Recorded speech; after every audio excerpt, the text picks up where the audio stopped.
আবার জানাজা পড়তে যাইয়া বলে এই পাটি নিয়ে আয়, মাঝে সিজদা দিবেন কনে? জানাজার নামাজে সিজদা খোঁজে। ইমাম সাহেব সানা পড়ি যখন দ্বিতীয় তাকবীর দিল, ও মনে করলো রুকুতে যাওয়া লাগবে, রুকুতে যাইয়ে দেখে কেউ তো আসেনি, কেউ আসেনি, আমি একা। আবার ইটেছি, আছে না নাই? আছে না নাই? আবার উজু করা লাগে না। ভোটের সময় আসলি নামাজের তোর, নামাজের শেষ নেই, নামাজ পড়বে। ভোটের সময় এসে মাধবপুর এসে নামাজ পড়িছে আসরের। আবার পাশের গ্রামের নাম কি? মাসিলা। মাসিলা যাইতে আবার আসরের নামাজে দাঁড়াইছে। পিএস বলতেছে আবার নামাজে কেন কেনতে? আসরের নামাজ তো পড়ি আসা হইলো। আচ্ছা, তোর জন্য তো ভালো কাজ করি, শান্তি নেই। এই নামাজ কি খারাপ কাজ? পাগল, আসরের নামাজ উকেন পড়িস আবার ইকেন পড়িস, আল্লাহ ডবল সওয়াব লিখবে।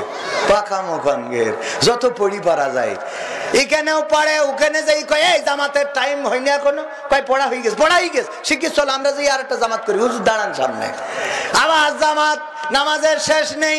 এইবার নেতা যখন পাশ করলো, করার পরে মাধবপুরে এসে মাগরিবের আজান হয়ে গেছে, বলছে ও ভাই আজানটা হয়ে গেছে, নামাজটা পড়িয়ে যান। কয় আমরা উকেনে যাই পড়বো, মানে মাসলে যাই পড়বো। কয় মাসলে যাই পড়া গুলো জবান থেকে বের হয় না, এমন আলেম আছে না নাই? আছে না নাই? হক কথা বললে মাঝে মাঝে বুঝে নিতে হবে সত্য না মিথ্যা। অমুক হুজুর ওয়াজ করে কত মধুর সুর, কবরেতে গেলে পাবো ৭০,০০০ হুর। অনেক দোয়া আছে পড়লে কোটিতে সওয়াব, সারা জীবন পাপ করিলেও পেয়ে যাব মাফ। বাপ দাদার নাজাত দিতে করেছি ৪০। আমার বেলায় ৪টা এড়িয়ে গুয়াল ঘরে পুষা। আমিও ভাই কিছুটা জানি, মানি না তা না। ছোটবেলায় শিখেছিলাম আলিফ বা তা সা। তাই রাজনীতি চলবে না ও হুজুর, রাজনীতি চলবে না, তাই রাজনীতি চলবে না ও ভাই, রাজনীতি চলবে। এবার বলছে হুজুর শোনেন, আপনারা মনে করছেন আমি ইসলাম জানি নে মানি নে, একদম জানি নে মানি নে তা না। মিলাদ করি, কিয়াম করি, যাই বাবার মাজারে, হয়তো একটু বিড়ি টানি মাসিলার বাজারে। মিলাদ করি, কিয়াম করি, যাই বাবার মাজারে, হয়তো একটু বিড়ি টানি চৌগাছার বাজারে। ফজর নামাজ হয় না পড়া, থাকি তখন নিদে। কিন্তু হুজুর বিশ্বাস করেন আল্লাহর কিরে হয় না কাজা, নামাজটা ২ ঈদে। তাও আবার ঝামেলা করে। ঈদের নামাজ পড়তে যায়, আগের দিন চাঁদ দেখতে গেলাম, ছেলে নিয়ে বললাম চল চাঁদ দেখে আসি। চাঁদ তো পালাম না, কারণ মেঘলা আকাশ। বললাম টেলিভিশন জুড়ি, ওখানে আমাদের চাঁদ দেখা কমিটি আছে, যারা উপরে যায়, যে এতে চাঁদ খুঁজে বের করে, তারপরে এসে কয় যে সকাল সন্ধ্যেবেলা কয়ে হবে না, আবার রাত্রি কয়ে হবে। কথা কয় না, সন্ধ্যাবেলা কয়ে হবে না, রাত্রি হবে। টেলিভিশন জুড়লি খোঁজ খবর পাবানে, টেলিভিশন জুড়িছি, জুড়লি বলছে আগামীকাল সকাল ৯টার সময় ঈদুল আজহা জানাজার নামাজ হবে। ঈদুল আজহার কেন নামাজ? তার মানে ঈদুল আজহা মরি শেষ। আমি ছেলির বলছে এই জন্য তো চান উঠিনি, মরি গেছ তা উঠবে কি করে? ঈদুল আজহার জানাজার নামাজ আছে না না? তাই রাজনীতি চলবে না ও হুজুর, রাজনীতি চলবে না, তাই রাজনীতি চলবে না ও ভাই, রাজনীতি চলবে। এবার বলছে হুজুর শোনেন, এই যে কোরআন শরীফ দেখেন, এ মাথা থেকে ও মাথা পড়িছি, আমার ছেলেও পড়ে, বউও পড়ে, বাচ্চারাও পড়ে, আমাদের গ্রামে হাফেজিয়া মাদ্রাসা আছে, ওখানেও পড়ে। কিন্তু জিহাদ মিহাদ কোথায় আছে দেখিনি কোনখানে। দরগা পীরের মাজার আমার অনেক বেশি টানে, আমার অনেক বেশি টানে। আছে না নাই? এই কোরআনে জিহাদ খুঁজে পায় নাই। কেন পায় নাই? আমার আব্দুল্লাহ আমিন ভাই বলিল পাবে কি? একজন হুজুর দুলাভাইয়ের মতো ইমাম আর একজন মুসাল্লি, 2 জন চার দোকানে বসে তর্ক বাঁধাইছে, একজন বলতেছে আর্জেন্টিনা ভালো খেলে, মানে হুজুর বলছে কি আর্জেন্টিনা খুব ভালো খেলিছে এই জন্য বিশ্বকাপ পেয়েছে। মুসালি বলছে কলি হয়ে গেল আর্জেন্টিনা ভালো খেলেছে, তোমার ব্রাজিল ভালো খেলেছে।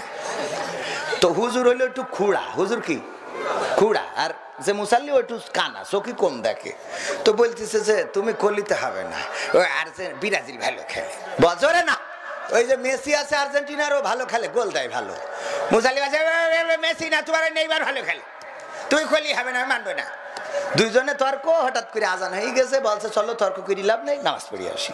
মসজিদে যেই নামাজে দাঁড়াইছে আব্দুল্লাহ ভাই ইমাম সাহেব একটু খুড়া, তো উনি নামাজের মধ্যে সূরা ফাতিহার সাথে তেলাওয়াত করতেছে, ওয়া কানা মিনাল কাফিরিন।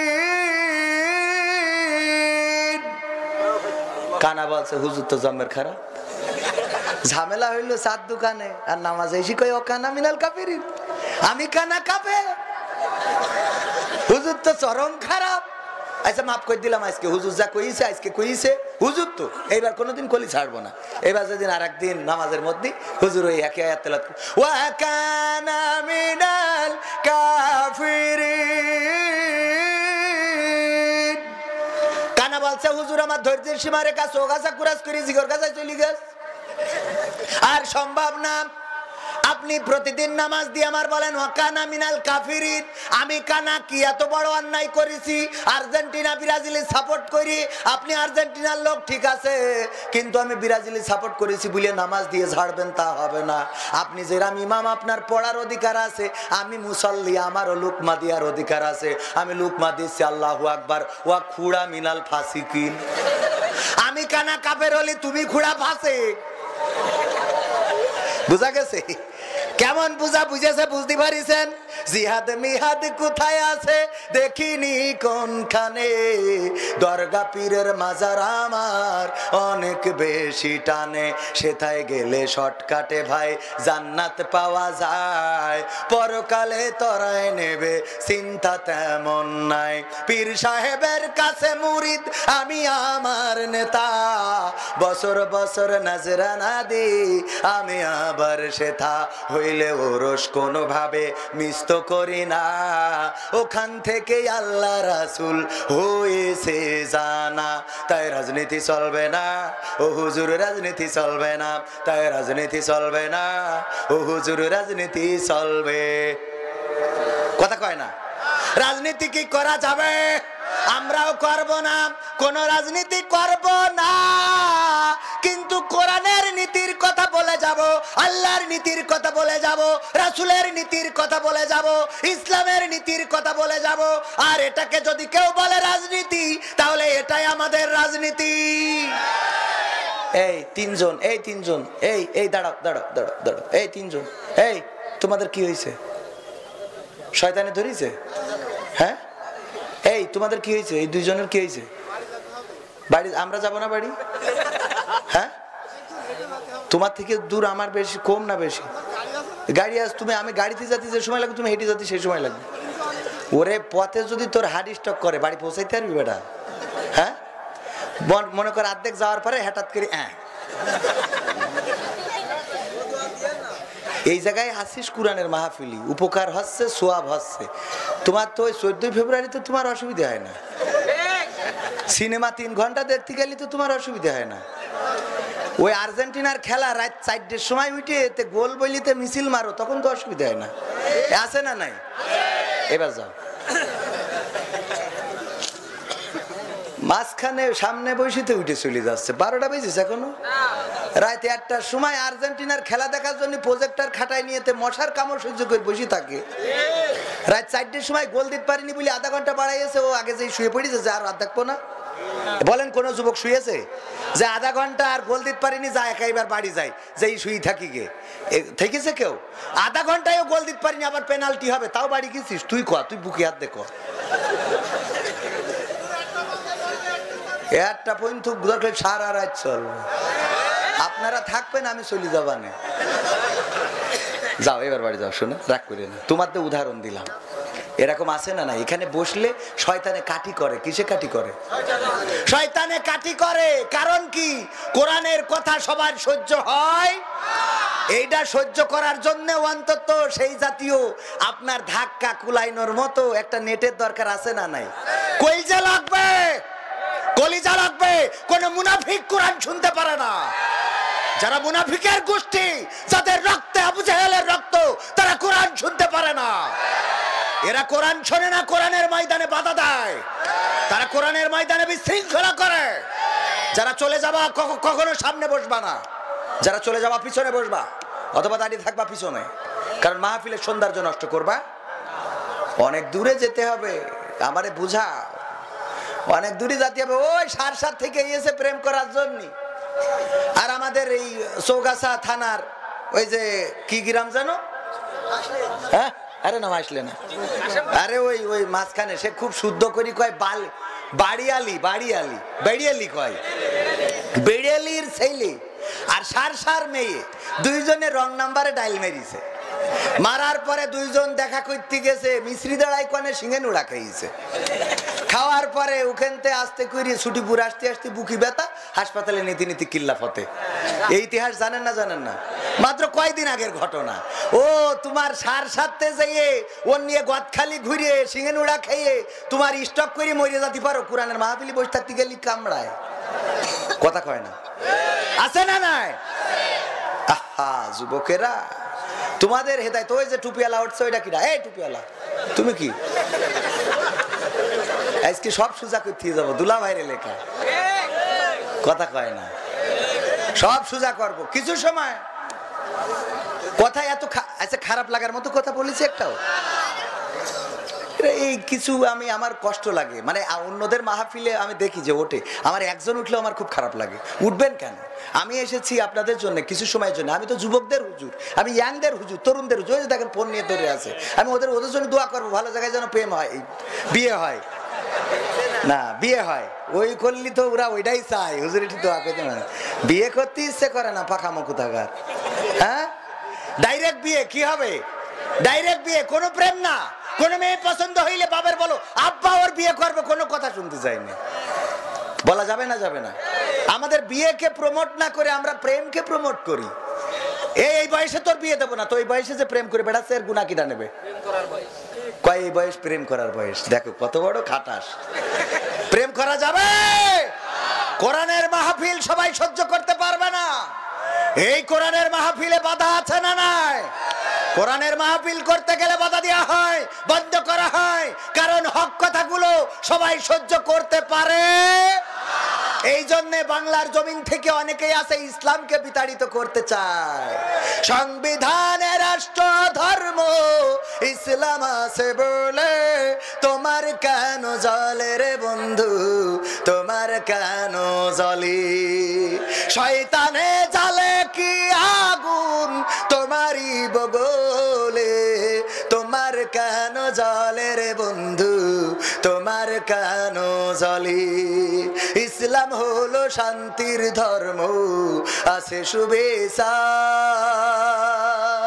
অন্য ধর্মের প্রতি কবু করে না বিচার। মিলেমিশে থাকার কথা, মিলেমিশে থাকার কথা দিয়েছেন নবী বলে, তোমার কেন জ্বলের টাকলা, তোমার কেন জ্বলি? আছে নিষেধ ধর্ম নিয়ে করা বাড়াবাড়ি, না জানিলে কিতাব খুলে দেখো তাড়াতাড়ি। যার ধর্ম সে করবে পালন, যার ধর্ম সে করবে পালন, কোরআনেতে বলে তোমার কেন জ্বলে রে মুসালা, তোমার কেন জ্বলি? আছে না নাই? ইউরিদুনা লিয়ুতফিউ নূরাল্লাহি বিআফওয়াহিহিম ওয়াল্লাহু মুতিম্মু নূরিহি ওয়ালাউ কারিহাল কাফিরুন। আমার আল্লাহ বললেন ওরা চাই, কারা চাই? কাফেরেরা চাই, টাকলারা চাই, বুদ্ধিজীবীরা মুরব্বীরা চায়, মশালারা চায়, বুড়িওয়ালারা চায়, টিভিওয়ালারা চায়, সিয়ারওয়ালারা চায়, পাওয়ারওয়ালারা চায়, তারা তাদের মুখের ফু দিয়ে দিনের প্রজ্বলিত আলোকে নির্বাপিত করে দেবে। কিন্তু না না না, কোনোদিনও তা পারবে না। আল্লাহ রাব্বুল আলামিন তার দিনের নূরকে পূর্ণরূপে উদ্ভাসিত করবেন, যতই ওদের অন্তরের মধ্যে, যতই ওদের কলিজার মধ্যে জ্বালা পোড়া হোক না কেন। বলেন সুবহানাল্লাহ। দিনের আলোকে প্রকাশ বিকশিত করবেন কে? আল্লাহ এই দিনটা দিয়েছেন রাসূলের মাধ্যমে। পরবর্তী আয়াতে আল্লাহ বললেন, হুয়াল্লাযী আরসালা রাসূলাহু বিল হুদা ওয়া দীনিল হক লিইয়ুযহিরাহু আলাদ-দীনি কুল্লিহি ওয়ালাউ কারিহাল মুশরিকুন। আমার আল্লাহ বললেন, ওগো রাসূল, আমি রাসূল প্রেরণ করেছি। ওগো বিশ্ববাসী শুনে নাও, আমি রাসূলকে প্রেরণ করলাম দিনে হক, সত্য দিন সহকারে, যেন তিনি সকল দিনের উপরে, সকল ধর্মের উপরে, সকল দলের উপরে, সকল মতের উপরে আমার দিনকে বাস্তবায়ন করে দেখায়, আমার কোরআনকে বাস্তবায়ন করে দেখায়, আমার ইসলামকে বাস্তবায়ন করে দেখায়। আর তাতে করে মুশরিকদের যতই অসহনীয় যন্ত্রণা হোক না কেন, আল্লাহ রাব্বুল আলামিন চেয়েছেন রাসূলের মাধ্যমে দিনে হক, সত্য দিন সহকারে রাসূলকে পাঠিয়ে সকল দিনের উপরে আল্লাহর দিনকে বিজয়ী করতে। সেই দিন বিজয়ী রাসূল করেছিলেন না করেন নাই? রাসূল করেছেন না করেন নাই? কেমন সমাজে রাসূল এসেছিলেন সবাই জানেন। জাহেলিয়াতের সমাজ, যেই সমাজে নারীদের কোনো দাম ছিল না, যেই সমাজে ছোটখাটো বিষয় নিয়ে অন্যায় করত, মারামারি করত, কাটাকাটি করত, ছিনতাই করত, চুরি করত, ডাকাতি করত, অপহরণ করত, সেই সমাজ, এত এত সুন্দর একটা সমাজ আল্লাহর রাসূল গড়ে দিলেন পবিত্র কোরআনের আলোকে। যে সেই সমাজের মানুষেরা একে অপরের অধিকার দিতে শিখলো। যারা ছিনতাইকারী ছিল তারা অন্যের সম্পদের পাহারাদার হয়ে গেল। বলেন সুবহানাল্লাহ।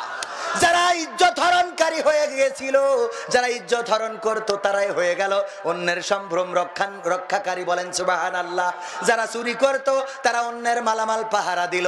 যারা মানুষের কাছ থেকে টাকা পয়সা কেড়ে নিত, অন্যের সম্পদ অন্যায়ভাবে ভক্ষণ করত, ওরাই হয়ে গেল অন্য মানুষের আমানতদার। কেমন আমানতদার হয়ে গেল? একজন মানুষ আর একজন মানুষের সম্পদে ফাঁকি দেয় না। ওমর রাদিয়াল্লাহু তাআলা আনহু বিচারক, আর খলিফা হলেন আবু বকর রাদিয়াল্লাহু তাআলা আনহু। 1 বছর হয়ে গেল। হাকিম কে? হাকিম মানে কি? বিচারক কে? ওমর রাদিয়াল্লাহু তাআলা আনহু, উনি বিচারক। 1 বছর পার হয়ে গেল, একজন বিচার নিয়ে আসলো না, কেউ কোনো মামলা নিয়ে আসলো না, কেউ কোনো সালিশ নিয়ে আসলো না। 1 বছর পরে আবু বকর রাদিয়াল্লাহু তাআলা আনহুকে ডেকে বললেন, ওগো আবু বকর, এই দরবারে, এই রাষ্ট্রে বিচারকের বেতন দেওয়ার কোনো দরকার নেই। বিচারকের বেতন কেন খামাখায় আমি নেব? আবু বকর রাদিয়াল্লাহু তাআলা আনহু বললেন, কেন তুমি এমন কথা বললে? ওমর বলল, ওগো আবু বকর, 1 বছর হয়ে গেল, 1 বছরের মধ্যে কেউ আমার কাছে কোনো বিচার নিয়ে আসলো না, কেউ আমার কাছে কোনো ফরিয়াদ নিয়ে আসলো না। এই সমাজে বিচারকের কোনো দরকার নেই। খামাখা রাষ্ট্রীয় কোষাগার থেকে বেতন আমি কেন নেব? আবু বকর বললেন, ওগো ওমর, জানো নাকি কেন তোমার কাছে 1 বছরের মধ্যে কোনো বিচার নিয়ে কেউ আসে নাই? আবু ওমর বলল, ওগো আল্লাহর নবীর সাহাবী, আমি আলবাত জানি। কারণ হলো আমার বিশ্ব নবী সাল্লাল্লাহু আলাইহি ওয়াসাল্লাম এমন একটা সমাজ গড়ে দিয়ে গেছেন, এমন একটা রাষ্ট্র গড়ে দিয়ে গেছেন, যেই সমাজে একজন ভাই অপর ভাইয়ের সাথে অন্যায় করে না, অনাচার করে না, পাপাচার করে না, কদাচার করে না, মারামারি করে না, কাটাকাটি করে না, সম্পদ ফাঁকি দেয় না, আল ঠেলে না, চুরি করে না, ছিনতাই করে না। এই সমাজের মানুষ একে অপরের অধিকার রক্ষা করে চলে। এই জন্যে যদি ওদের মধ্যে কোনো ঝামেলাও হয় গো, তাও তারা নিজেরা মিটিয়ে ফেলে। যার কারণে এই সমাজে বিচারকের কোনো দরকার নাই। আল্লাহু আকবার বলবেন না? এত সুন্দর একটা সমাজ গড়লেন কাদেরকে দিয়ে? যারা ছিল এই সমাজের সবচেয়ে খারাপ লোক। বিশ্বাস করতে পারেন? বিশ্ব নবীকে হত্যা করবে, বিশ্ব নবীকে হত্যা করবে। আল্লাহ নবীকে হত্যা করার জন্য কাফেরেরা বলতেছে, কে পারবা? ওমর বলতেছে, তরবারি বের করি, আমি পারবো। কই তোমাকে দিয়েই হবে? কেউ বলে নাই এই তোর দিয়ে হবে না, তোর মাজায় শক্তি নেই, ভাই তুই এই কথা বলেছে কেউ? একজন কাফেরও বলে নাই। ওগো ওমর, তোমার দিয়ে হবে না, তুমি পারবা না এই কথা কেউ বলে নাই, বরং তার নমিনেশন দিয়ে প্রতীক দিয়ে দিয়েছে, যাও তোমার দিয়ে হবে, তুমি পারবা গো রে। কথা কয় না? প্রতীক কি সবাই দেয়া হয় নাকি? যে পারে তাকে দেয়া হয়। কারণ এমন জায়গায় কেন দেবে যে পারবে না? তাহলে তার একজন ঢুকে পড়বে। ওমরকে বললো তুমি পারবা, যাও। তরবারি নিয়ে ছুটে চললো। পথিমধ্যে ইবনে নাইমের সাথে দেখা। ইবনে নাইম বলল, ওমর কোথায় যাও? কয় আমি বিশ্ব নবীর মাথা কাটতে যাই। বলল এত বড় ক্ষমতা কি তোমার আছে নাকি? বিশ্ব নবীর মাথা কাটবো? যে ছাগলের বাচ্চা আছে, দুম্বার বাচ্চা, এটা ধরো দেখি পারো কিনা। দুম্বার বাচ্চা ধরতে গেল, ধরা যায় নাকি? বাচ্চা ছাগলের বাচ্চা ধরা যায়? তিড়িং বিড়িং করে এদিক থেকে ওদিকে, ওদিক থেকে ওদিকে, ধরতে পারলো না। ওমরের রাগটা বেড়ে গেল। ইবনে নাইমের ইচ্ছা ছিল রাগটা বাড়ানো, রাগটা বাড়িয়ে দেয়া, রাগ বাড়ানো হয়ে গেল। এবার বললো ওমর পারলেই তো না। এখন একটা ঘটনা বলি, তোমার রাগটা আর একটু বেড়ে যাবে। সেটা হলো তুমি যে নবীর মাথা কাটতে যাচ্ছ, তুমি জানো নাকি সেই নবীর প্রতি ঈমান এনেছে তোমার আপন বোন ফাতেমা বিনতে খাত্তাব এবং তার জামাই। তার জামাই মানে এই আমাদের দেশে কিন্তু জামাই বলে না, অন্য নোয়াখালী টালি অঞ্চলে জামাই বলে। তোমার স্বামী, তোমার ভগ্নিপতি ফাতেমার স্বামী এবং তোমার ভগ্নিপতি, তারা ঈমান এনেছে। ফাতেমা এবং ফাতেমার স্বামী ঈমান এনেছে বিশ্ব নবীর প্রতি, এটা জানো নাকি? ওমর তো আরো রেগে টম হয়ে গেল, ছুটে চলে গেল বাড়িতে। যে দেখে ঘরের দরজা দেয়া, ডাক দিল এই ফাতেমা দরজা খোল। দরজা খুললো না, লাথি দিয়ে দরজা ভেঙে ঘরের ভিতরে প্রবেশ করলো। দেখে কোরআন পড়ছে, বেদম প্রহার করলো। মারতে মারতে এক পর্যায়ে ফাতেমা বিনতে খাত্তাব রক্তাক্ত হয়ে গেল, তার স্বামীও রক্তাক্ত হয়ে গেল। ফাতেমা বিনতে খাত্তাব বলল, ওগো ওমর, তুমি খাত্তাবের ছেলে আর আমি খাত্তাবের মেয়ে, তুমি যতই আমায় মারো না কেন, তুমি আমার ভাই। আমি যে মায়ের খোড়লে ছিলাম, তুমিও সেই মায়ের পেটেই ছিলে। যতই আমাকে নির্যাতন করো, নিষ্পেষণ করো, আল্লাহর কসম করে বলি যে এই কালেমা গ্রহণ করেছি, এই কালেমার পথ থেকে এক চুল পরিমাণ সরে দাঁড়াবো না। ওমর নরম হয়ে গেল, থমকে গেল। কি এমন কথা? আমার বোনকে মারলাম, রক্তাক্ত করলাম, মৃত্যুর মুখোমুখি পৌঁছে দিলাম, তারপরেও কালেমা ছাড়তে চায় না। কি এমন বাণী তারা পেয়েছে? বললো একটু কোরআন আমাকে শোনাও, আমি একটু শুনতে চাই। বললো একটু পবিত্র হয়ে আসো, উজু করে আসো। কোরআন শোনালো। কোরআন শুনে ওমর রাদিয়াল্লাহু তাআলা আনহুর হৃদয় বিগলিত হয়ে গেল। ওই তরবারিটা নিয়ে হাঁটা দিল। আল্লাহর নবী ইতিমধ্যে খবর পেয়ে গিয়েছেন, আল্লাহর নবীকে হত্যা করার জন্য ওমর আসছে। অথচ এর আগের রাতে বিশ্ব নবী দোয়া করেছেন, ওগো আল্লাহ, তুমি যদি ইসলামের মধ্যে আবু জেহেলের মতো, আবু সুফিয়ানের মতো, ওমরের মতো, উতবার মতো, সাইবার মতো, মুগিরার মতো যদি এমন কোন প্রভাবশালী ব্যক্তিকে ইসলামের মধ্যে দাখিল করে দিতে, ওগো আল্লাহ, তাইলে তোমার দিনের ভাবমূর্তি বেড়ে যেত।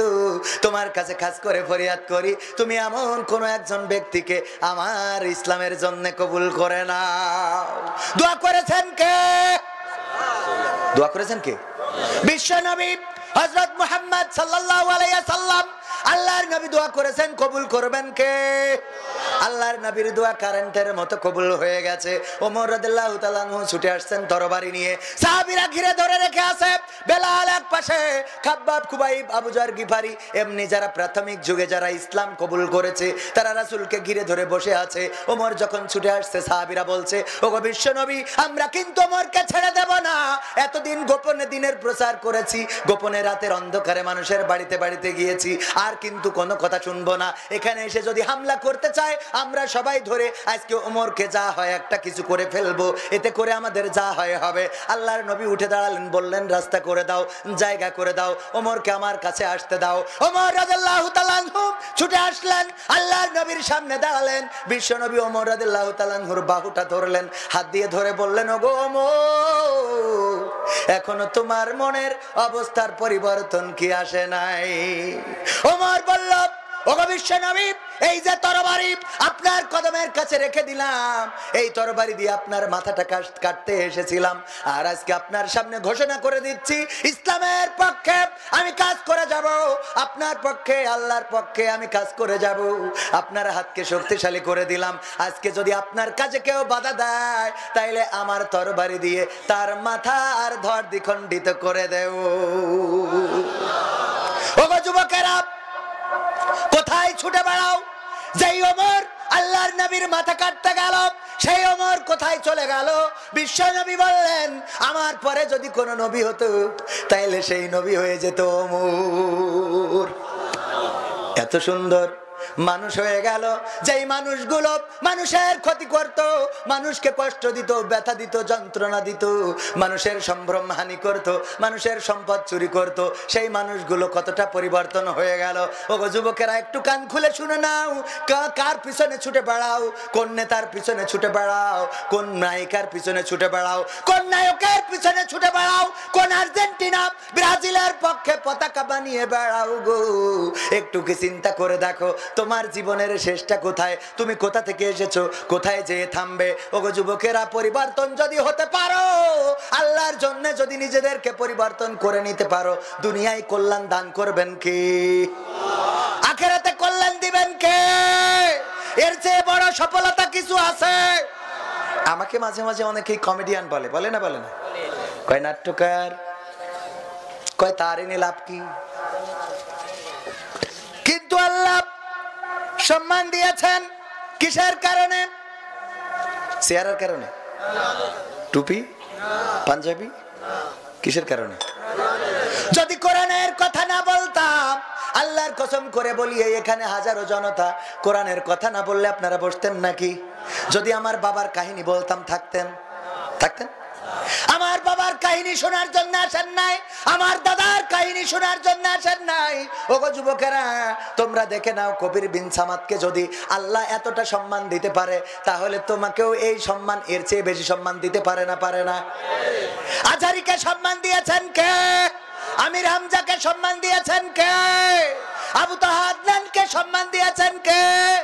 এমনি ভাবে কোরআনের পক্ষে যারা কথা বলে, ইসলামের পক্ষে যারা কথা বলে, সে যদি ফুটবলার হয়, আবু তাহা আদনান ছিল ফুটবলার, কি ছিল? ক্রিকেটার না? ক্রিকেটার। এই ক্রিকেটার এখন সম্মান পেয়েছে না পায় নাই? এতটা ইজ্জত দান করলেন, যেখানেই যায় হাজার হাজার জনতা, তাওহীদি জনতার ঢল পড়ে যায়। আবু তাহা আদনানের সম্মান বাড়িয়েছেন কে? এই জন্য ওগো যুবকেরা, ওগো তরুণেরা, কোরআনের পথে যদি আসো, আজান হইলে যদি নামাজে যাও, যদি সিজদায় পড়ে যাও, আল্লাহর কাছে যদি কাটাকাটি করো, তুমি কোন মেয়ের পিছনে ছুটে বেড়াও? তুমি কাপ কি পাওয়ার জন্য ছুটে বেড়াও? তোমার চাকরির দরকার, তোমার লেখাপড়া ভালো করার দরকার, তোমার রেজাল্ট ভালো করার দরকার, তোমার বাবার সংসারে উন্নতির দরকার, তোমার একটা সুন্দর ভবিষ্যতের দরকার। যদি এটা চাও, আল্লাহর কাছে মাথাটা নত করে দাও, আল্লাহর কাছে সিজদায় যদি বলতে পারো, ওগো আল্লাহ, আমার লেখাপড়া করে তুমি মানুষের মতো মানুষ হতে দাও, তুমি আমার চাকরির ব্যবস্থা করে দাও, তুমি আমার অর্থের ব্যবস্থা করে দাও, তুমি আমার রোজগারের ব্যবস্থা করে দাও। এই দুনিয়ার কোন মানুষ চাকরি দিতে পারবে না যদি আল্লাহ রাব্বুল আলামিন কবুল না করে। বলেন ঠিক না বেটি? আমার আল্লাহর কাছে চাকরির অভাব আছে, আল্লাহর কাছে টাকার অভাব আছে, আল্লাহর কাছে টাকার অভাব নাই, পয়সার অভাব নাই, চাকরির অভাব নাই, কোনো কিছুর অভাব নাই, সন্তানের অভাব নাই। পীরের দরবারে এই হাফেজে কোরআন, তোমাদের কি হয়েছে? ভাল লাগে না? না এই কথাগুলো? ওই কটারও শয়তানে ধরিস। একজন মহিলা বারবার মেয়ে সন্তান হয়, মানত করেছে, আল্লাহ যদি এইবার আমার ছেলে সন্তান হয়, তাইলে আমি 8 রশি একটা ছাগল পাঠাবো। ওইবারও মেয়ে। পরের বার গর্ভবতী, মানত করেছে, আল্লাহ যদি এইবার আমার ছেলে সন্তান হয় গো, তাইলে চরমনায় একটা ছাগল পাঠাবো। ওইবারও মেয়ে। আবার মানত করেছে, আল্লাহ যদি এইবার একটা ছেলে সন্তান হয়, তাইলে জামাত ইসলামকে দাওয়াত করে খাওয়াবো। ওইবারও মেয়ে। পরের বার মানত করেছে, আল্লাহ গো, এইবার যদি আমার ছেলে সন্তান দাও, কতটা মেয়ে হয়ে গেল, তাইলে আমি শয়তানের দাওয়াত করি খাওয়াবো। কার দাওয়াত করি খাওয়াবো? ওইবারই ছেলে হয়েছে। এখন শয়তানের খুঁজে পাই না, কনে পাবো শয়তান? ছেলে হইছে, না খাওয়ালিও না জানি কোনো ক্ষতি হয়ে যায় কিনা, ভয় তো আছে। এখন শয়তানের খুঁজে পায় না, হুজুরির কাছে গেছে ফতোয়া নেওয়ার জন্য, হুজুর গো এই মানত করে ফেলেছে, এখন শয়তান কনে পাবো? হুজুর দেখছে যে আমিও শয়তান কনতে খুঁজে পাবো, তোর সাথে তো আমার দেখা হয়নি। শয়তান খুঁজে পাওয়া সম্ভব, কিন্তু বুদ্ধি আছে না নাই? ব্যাখ্যা করার লাইনও আছে না নাই? হুজুরদের আবার একটু বুদ্ধি অনেক সময় বেশি থাকে। এক হুজুর জিন সাধন করিছে। কি সাধন করিস? জিন সাধন করিছে কাজ আগায় নেওয়ার জন্য। জিন সাধন করা শেষ, জিন এসে বলে কি করতে হবে, কয় বাড়ি করতে হবে, করা শেষ। তারপরে কি বলছে, পুকুর কাটা শেষ। তারপরে কি ধানগুলো বাড়ি শেষ।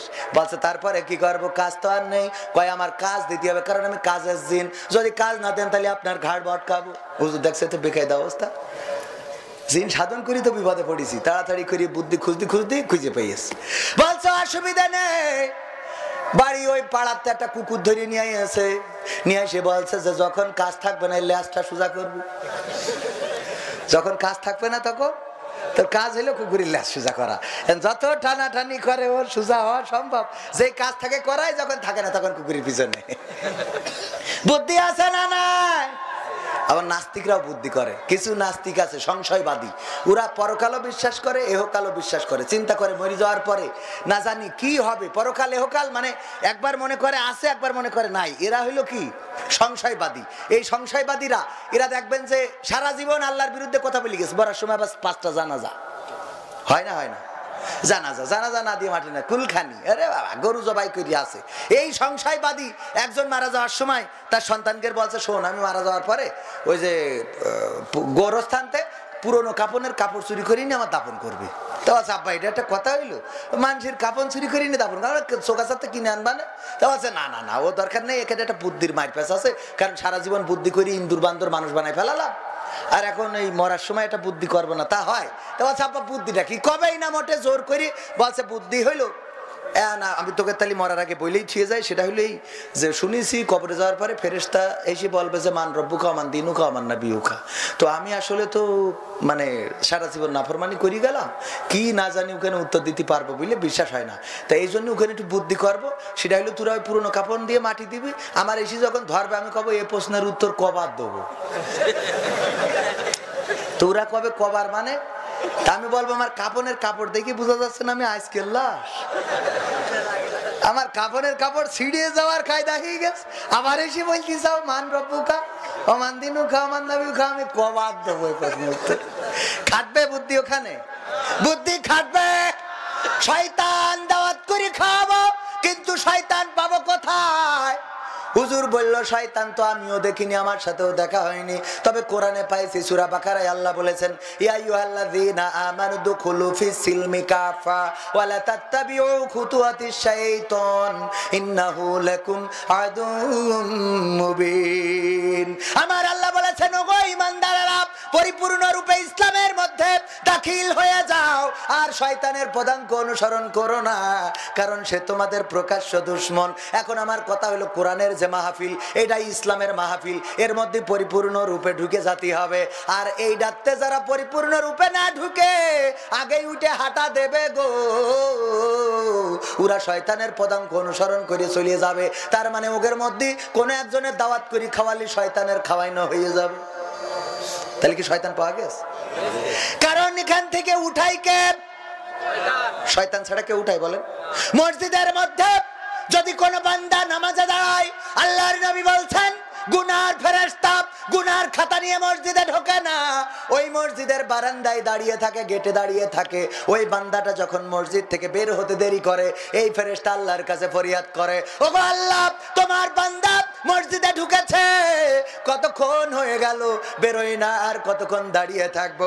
আল্লাহ রাব্বুল আলামিন বলে ওগো ফেরেশতা তুমি এত ধৈর্য হয়ো না, আমার বান্দা আমার ঘরে ঢুকেছে, আমার কাছে মাথা নত করেছে, যত দেরি করতে থাকে নামাজ পড়ে, তাসবিহ তাহলিল করে, নফল ইবাদত করে, ইবাদত বন্দেগী করে, অনেক দেরি করে যখন মসজিদ থেকে বের হয়, ওই ফেরেশতা আল্লাহর কাছে ফরিয়াদ করে ওগো আল্লাহ তোমার বান্দা এতক্ষণ পরে বের হচ্ছে, এখন আমি কি এই গুনার খাতাটা নিয়ে তার কাঁধে বসে যাব নাকি? এতক্ষণ মসজিদে সময় কাটালো, আমার জিকির আজগার করলো, তাসবিহ তাহলিল পড়লো, ওই গুনার খাতাটা আর ওর কাঁধে দিও না, ওই গুনার খাতাটা জাহান্নামের আগুনে জ্বালিয়ে দাও, জ্বালিয়ে দাও। অথচ এই মসজিদে আমাদের দেখা নেই। মসজিদে গেলে শয়তান আরে বাবা খালি ঘড়ির দিকে তাকায়। হুজুর ওয়াজ করে আর উনি আছে না? না কম না বেশি? গানের কিছু রিকোয়েস্ট রয়েছে, খালি ওয়াজ করলে হবে? হ্যাঁ শুনবেন গানগুলো? কোরআন বর্তমানে ছেলেরা গান গাওয়া শেষ, কোরআন হাদিস পড়ে না। আমি চাই বাংলা। হ্যাঁ, বিদেশিরা অনেক টাকা দিয়েছে, তা আমার কিছু দিয়েন করতে। আচ্ছা, বিদেশিরা অনেক টাকা দিয়েছে বলছে, তো ওতে আমার কিছু দিয়া ভালো না? আচ্ছা, আপনারা রাগ করছেন সোনা পাখিরা? আমলাদের কাছে দ্রব্যমূল্যের ঊর্ধ্বগতির জন্য আমলাদের কাছে একটা বাস্তববাদী ফোন কল করবেন দয়া করে, অনুরোধে। লুথানুর রহমান। তারপরে কোন মাটিতে তৈরি রে তুই মা। সঙ্গীত কি শুনবেন? ইনশাআল্লাহ শুনবেন। আবার তুমি কি দিলে সোনা পাখি? প্রশ্ন, মৃত ব্যক্তির গোসলের পানিতে বরই পাতা দেওয়া হয় কেন? আমি এটা জানি না কেন দেয়, জানা নেই। সুতরাং আমার বলার, আমি যেটা আমার দুলাভাই বলতে পারবেন, বরই পাতা কেন দেয়?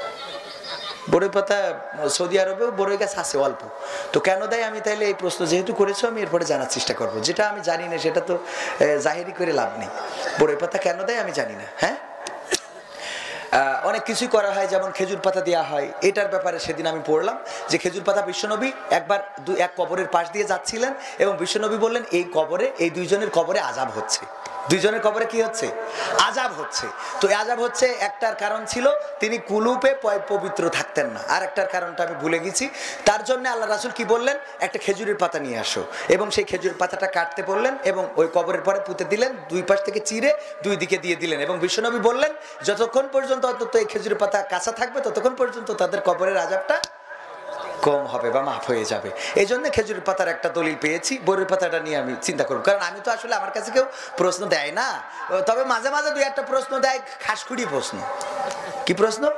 পাবনায় গেছি, বলছে হুজুর, প্রশ্ন দিয়েছে, হুজুর আমি একটা মেয়ের সাথে প্রেম করেছি, সেই মেয়ে আগে নামাজি ছিল না, রোজাদার ছিল না, কোরআন জানতো না, হাদিস জানতো না, পর্দা করতো না, কিছুই করতো না।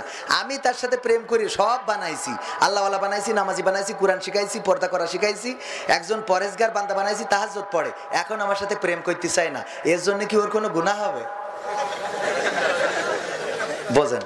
তা আমি এখন উত্তর তো, আমি অত বড় হুজুর না। আমি বললাম, আমি আর উত্তর দেবো কি? খালকেটি তো কুমির, তুই নিয়ে আইছিস। খালকেটি কুমির নিয়ে আইস, কারণ ও যখন কোরআন শিখেছে তখন পড়েছে, ওয়াকারনা ফি বুয়ুতিকুন্না ওয়ালা তাবাররাজনা তাবাররুজাল জাহিলিয়াতিল উলা। ওগো নারীরা, পর্দার মধ্যে থাকো, জাহিলি যুগের মেয়েদের মতো বেপর্দা হয়ে বেড়ায়ও না। এই কথা যখন পড়েছে, সে কি আর বেপর্দা হয়ে বেড়াবে? যখন সে ফাতেমার জীবনী পড়েছে, পর্দা করা শিখেছে, কেমন করে পর্দা করতে হবে। খাদিজা রাদিয়াল্লাহু তাআলা আনহার জীবনী পড়েছে, পর্দা করা শিখেছে, কেমন পর্দা করতে হবে। আল্লাহর নবীর জীবনী পড়েছে, নবীর সাহাবীদের জীবনী পড়েছে, কোরআন পড়েছে, হাদিস পড়েছে, আল্লাহওয়ালা হয়ে গেছে। এখন কি প্রেম করবে নাকি? কথা কয় না। প্রেম কি করবে? এই জন্য খাল কেটে কুমির তুই নিয়ে আইছিস। এখন কথা হইলো, এইসব প্রশ্ন বাদ দিয়ে অন্তত কি করে বিয়ে করা যায় ওইটা তুই তাড়াতাড়ি বিয়ে কর, তা না হলে ভালো বানালি তুই, আর একজন নিয়ে যাবে, তা কি করি হয়? কথা কয় না। এরকম আছে না নাই? এক একজন যুবকদের, ওরে বাবা, যুবকদের প্রশ্নের ঠেলা কি, হুজুর আমি যার সাথে প্রেম করেছি সে আমার তাহাজ্জুদের সময় ঘুম থেকে ডেকে দেয়, ফজরের নামাজ না পড়লে রাগ করে, জামাতে অ্যাটেন্ড না করলে রাগ করে, আমি আমার প্রেমিকার কারণে মুখে দাড়িটা রেখেছি, এরপরেও কি আমাদের প্রেম হবেই? তো না, এরপরেও কি প্রেম? আমি বলি এরপরেও প্রেম। আজহারি ভাইয়ের কাছে তো ওই প্রশ্ন করেছে। আমি বললাম যে তোর যদি এরম হয় যে মসজিদের ইমাম সাহেবের কাছ থেকে নিয়েছিস শাড়ি, মুয়াজ্জিন সাহেবের কাছ থেকে কড়াই, তারপরে 5 ওয়াক্ত মুসাল্লি তাহাজ্জুদ গুজারি ওর কাছ থেকে কড়ি, আর আলহাজ যে হাজি ওর কাছ থেকে গ্যাস লাইট, এইসব নিয়ে রান্না করতেছে মাদ্রাসার মাঠে, কিন্তু রাঁধতেছে শোর। কি এখন হুজুরদের, হাজিদের হাড়ি কড়াই সবকিছু, তারপরেও কি জায়েজ হবে? জায়েজ হবে?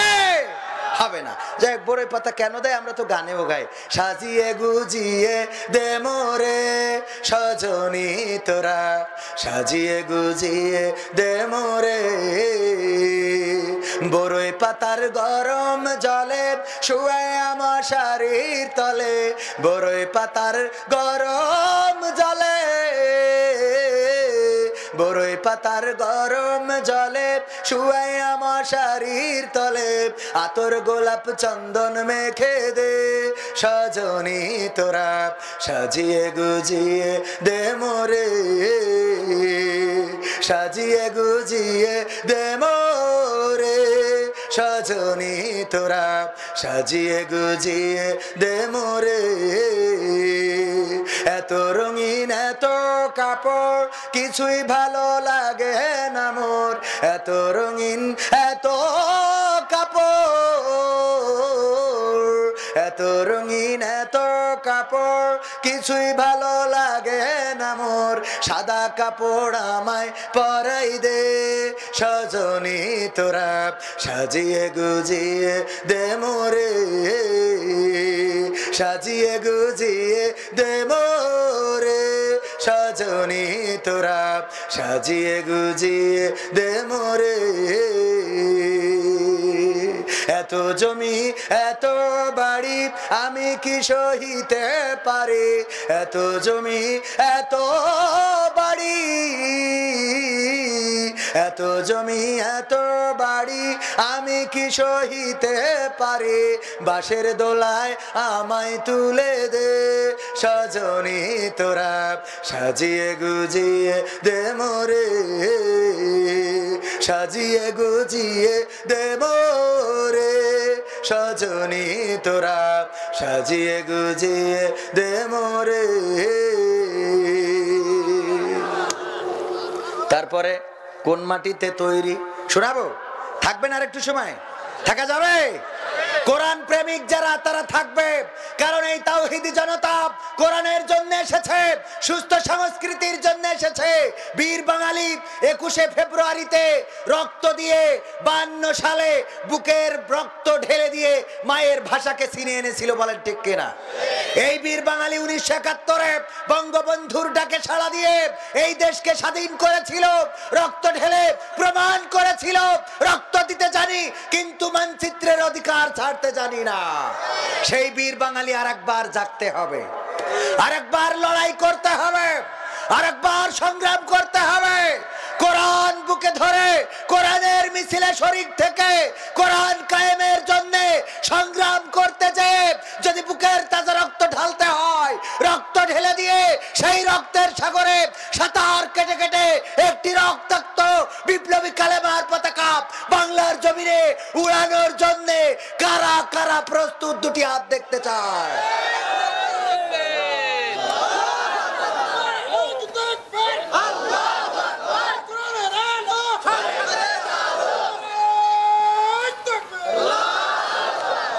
বাংলাদেশে চট্টগ্রামে কোন এক ব্যক্তি জানিয়েছিল আজানের আওয়াজকে মসজিদের মধ্যে সীমাবদ্ধ রাখতে হবে আমরা স্পষ্ট করে বলে দিতে চাই এটা বিশ্বের তৃতীয় বৃহত্তম বাংলাদেশ তৃতীয় বৃহত্তম মুসলিম দেশ যেই দেশে আজান শুনে মানুষ ঘুম থেকে জাগে আজান শুনে ঘুমাতে যায় সেই দেশে আজানের আওয়াজকে বন্ধ করা যাবে না এই বাংলার জমিনে তাকবীরের আওয়াজকে বন্ধ করার জন্য ষড়যন্ত্র যারা করে তাদেরকে বলতে চাই তাওহীদি জনতার বাংলাদেশে তাকবীরের আওয়াজকে বন্ধ করা যাবে না আমরা শাহজালালের উত্তর শরীফ শাহ মখদুমের উত্তর শরীফ শরিয়াতুল্লাহর উত্তর শরীফ তিতুমিরের উত্তর শরীফ এই বাংলার জমিনে আল্লাহর দ্বীন কায়েম করার জন্য সংগ্রাম করে যাব আমাদেরকে দমিয়ে রাখা যাবে দমিয়ে রাখা যাবে মুসলমানদেরকে দমন করে রাখা যাবে না